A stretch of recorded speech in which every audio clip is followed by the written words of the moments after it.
The only way the Republican Party can win at the national level is to cheat.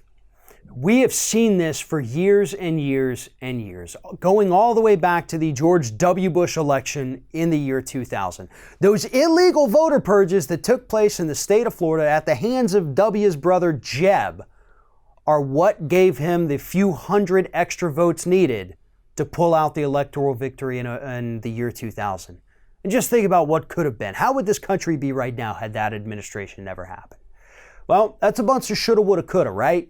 There's nothing we can do about that. It happened. The saddest part of the story is what happened after all of that. It got worse. And to this very day, heading into the heart of the 2020 presidential election, it's gotten so much worse. Right now, multiple different Republican-controlled states across the country are coming up with new schemes and plots to keep typically liberal voters from making it to the polls in 2020. Specifically, they are targeting the youth vote, right? College students who, again, tend to lean more liberal than the rest of the population. And the Republicans know that. And they don't want those liberals voting because if they do, well, that's going to put a hurting on those Republican state majorities and Republican majorities up in Washington, D.C. So here's what is happening in states all across this country. They are removing, in the state of Florida, early voting on college campuses. They're also reducing the number of polling stations in and around colleges, not just here in the state of Florida, but they're doing it in Texas. They're doing it in North Carolina. They're doing it in New Hampshire. They're doing it in Wisconsin. Doing it in Texas, if I haven't already mentioned that. They're doing it in Iowa. They're doing it all over the place. And they're doing it because they know exactly what's going to happen when they do. It's going to reduce the number of youth voters in that state.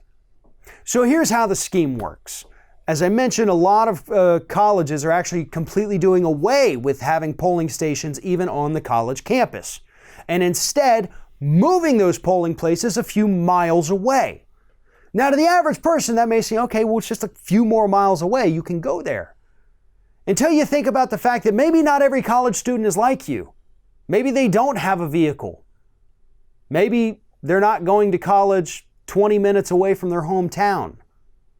Then suddenly you start to realize, oh, I get it now. I see why that is a big deal. Somebody who has no car, they can't drive, they're in a city that they're not too familiar with. Yeah. That's a big problem.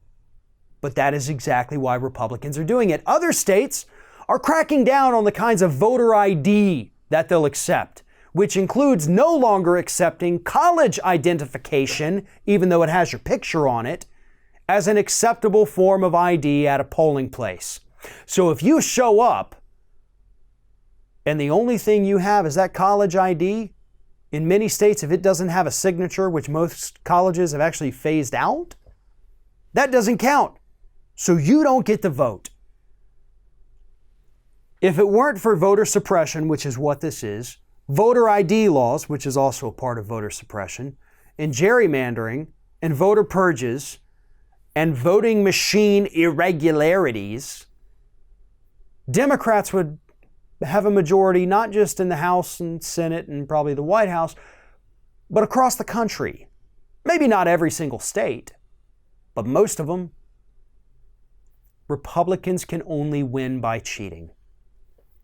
And we've talked about the fact that Mitch McConnell has done nothing with the bipartisan election security bills that have gone in front of him, will not bring them for a vote. And that's going to hurt the electronic side of it, leave us vulnerable to hacking, not only from Russia, everybody, but from everybody, anybody who has that skill. We know that children in the United States are able to hack into our voting systems, and McConnell still won't do anything. And when you combine that with these efforts to suppress the youth vote, to suppress African American votes, to suppress Latino votes, that adds up to Republican victory in 2020 if nothing is done about these problems.